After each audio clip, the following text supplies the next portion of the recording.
Hi, I'm Seamless, and today is Sunday. Today is Sunday, which means it's time for a new How to Synth tutorial. And today is going to be one of those ones where it's more about a concept than it is about an actual sound. Though I do have a sound here to kind of illustrate the concept, and the concept is keyboard tracking. Pretty much every synth has some kind of keyboard tracking, and in FL at least, there's a functionality in the envelope controller that imparts the keyboard mapping or keyboard tracking functionality into external control.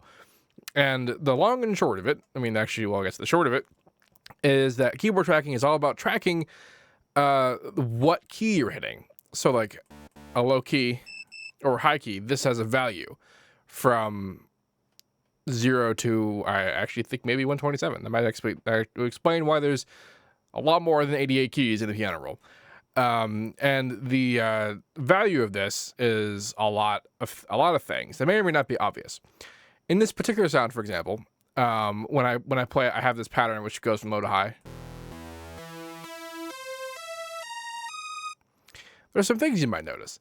One of the things that I have actually two different parameters set up to be keyboard tracked. This particular one that we're looking at is the filter mapping. So it's this guy here, and this is saying that lower notes have less filtering than higher notes. And keyboard tracking, like sort of the way I'm presenting this is to give you some ideas about things you can keyboard track and some ideas about why you might want to. For the most part, there are actual like sound design utilities, sort of like creative things you can do with it. But there's actually a lot of like mixing utility as well. And this is what example I have here is one of them, where the lower frequency sounds have the higher frequencies, but the actual high frequency notes don't have as much high frequency, which controls sort of the notes. And what I mean by that is that you can actually sort of when you play lower notes and the higher notes, what actual note you're playing is better to find at the higher notes when you're playing it higher up, because it's focusing on the lower harmonics as opposed to having a lot of higher harmonics present. Harmonic kind of already does this because as you go up higher, it cuts off at particular frequencies. But if I were to have something like a chord, this is a little bit more interesting because the lower notes have higher frequencies that are interacting with the higher frequencies of the higher notes. It's just that the higher notes don't have even higher frequencies, which can sometimes cause some layering issues. And this is so that the actual bass harmonics and the fundamental tones of these notes are being the things that are imparted onto us as a listener, but we still have the high frequency content from the lower note mingling with it. Other things that I'm doing is that I'm key tracking the unison pitch thickness, which is saying that the lower notes have less unison than the higher notes. And this is because if you've ever used a really high unison count on anything and played a low note, you might have heard that lower note values, even if it worked well enough on the higher notes, the unison on the higher notes, like it can tolerate a much wider unison on higher notes than it can on lower notes. It gets a bit muddy on the lower notes. So this actually is a pretty traditional layering thing where you will have multiple instruments usually for the low register, mid register, mid high register, and high register, different instruments. And one of the things that you would have different is the unison width. However, if you do have something like Harmor, or I think Silent Batch can do this too, is where you can keyboard track the unison depth where lower notes have less unison, and you can grade it. You can grade it. It's actually a more of a granular change as opposed to like a solid change, being like this is this much of this part, this much that part, that much that part. Although you can do that too if you want. You can set to have it, actually, stair step all the way up there. For this particular example, I'm not doing that. But those are examples of some things you can do that have pretty notable utility of keyboard tracking. But you can keyboard track, at least in plugins like Harmor. If this is really up to the plugin developer and the host and whatever DAW you're using, if they allow you to do this kind of thing. But for the most part, you do have keyboard tracking that can be applied to anything. I know that Serum can do it. I know that Massive actually has pretty extensive keyboard tracking and that kind of stuff. So like you could do stuff like keyboard track the width of the phasers, so the higher notes have different width values, that kind of thing.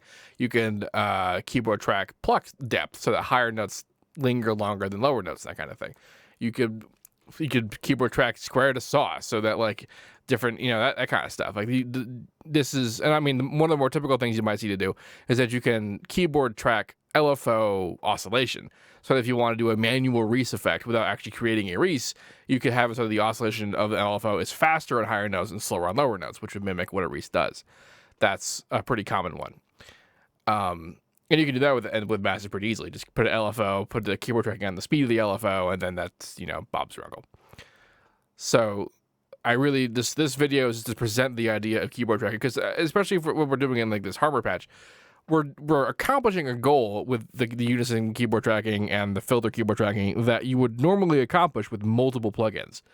And it is to say that we're creating a difference between the lower register notes and higher register notes that when we play them together, they play nice, as opposed to creating a big mess that you would later need to hone in on by having different plugins. You more or less, especially if you're doing it with the same plugin, you more or less can change those parameters on those notes so you can just have it all in the same thing. And you have pretty high control over that kind of idea. Yeah, so that's more or less today's point. Keyboard tracking is a thing. And as a particular note is that hardware actually has built-in keyboard like automatic tracking for particular things like filters. Although the filtering keyboard tracking in this case is saying that as it's more or less. Actually, I guess you could do it with this as well.